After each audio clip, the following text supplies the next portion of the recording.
అదానిపై మోడీ సర్కార్ చర్యలు తీసుకోవడం లేదంటూ హైదరాబాద్ లో రాజ్ భవన్ వరకు ర్యాలీ చేపట్టిన కాంగ్రెస్ పార్టీపై విమర్శలు గుప్పించారు కేంద్ర మంత్రి కిషన్ రెడ్డి. సీఎం రేవంత్ నేతృత్వంలో హస్తం నేతలు రాజ్ భవన్ ముందు ధర్నా చేయడం విడ్డూరంగా ఉందన్నారు. అదానీ విషయంపై మాట్లాడే నైతిక హక్కు రేవంత్ రెడ్డికి లేదన్నారు. స్కిల్ వర్సిటీకి 100 కోట్ల ఒప్పందం చేసుకున్నప్పుడు ఈ విషయం గుర్తు లేదా అని నిలదీశారు కిషన్ రెడ్డి. ఏ ప్రాతిపదికన అదానీ మీద చర్యలు తీసుకోవాలని ఒక్క సాక్ష్యం చూపిస్తారని ప్రశ్నించారు. ఆధారాలు చూపించకుండా విమర్శలు చేయడం సరికాదన్నారు కిషన్ రెడ్డి. కాంగ్రెస్ బీఆర్ఎస్ దోస్తులే అని రేవంత్ రెడ్డి, కేసీఆర్ బొమ్మ బొరుసు లాంటి వ్యక్తులు అన్నారు కిషన్ రెడ్డి.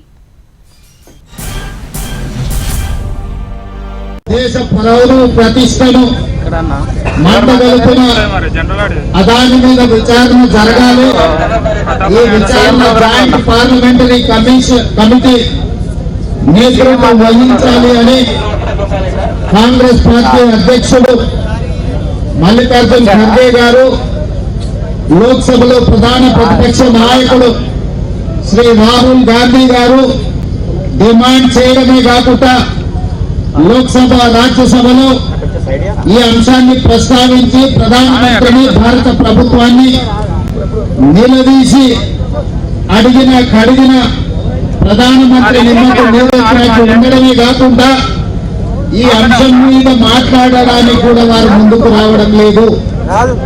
విధి లేని పరిస్థితుల్లో, తప్పని పరిస్థితుల్లో ప్రధాన ప్రతిపక్ష పార్టీ కాంగ్రెస్ పార్టీ, లోక్సభ ప్రధాన ప్రతిపక్ష నాయకుడు రాహుల్ గాంధీ గారు ఈరోజు దేశవ్యాప్తంగా రాజ్భవన్ ముట్టడి కార్యక్రమానికి పిలుపునివ్వడం జరిగింది.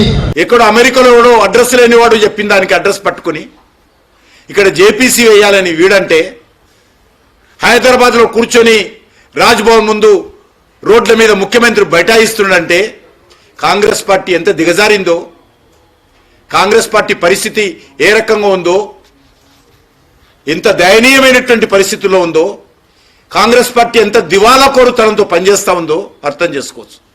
భారత ప్రభుత్వానికి వ్యతిరేకంగా ఈరోజు హైదరాబాద్లో రాజ్భవన్ ముందు ధర్నా చేసేటువంటి పరిస్థితి కాంగ్రెస్ వ్యవహరిస్తుందంటే కాంగ్రెస్ యొక్క నిజస్వరూపం, కాంగ్రెస్ పార్టీ యొక్క నిరాశ నిస్పృహలు ఏ రకంగా ఉన్నాయో అర్థం చేసుకోవచ్చు.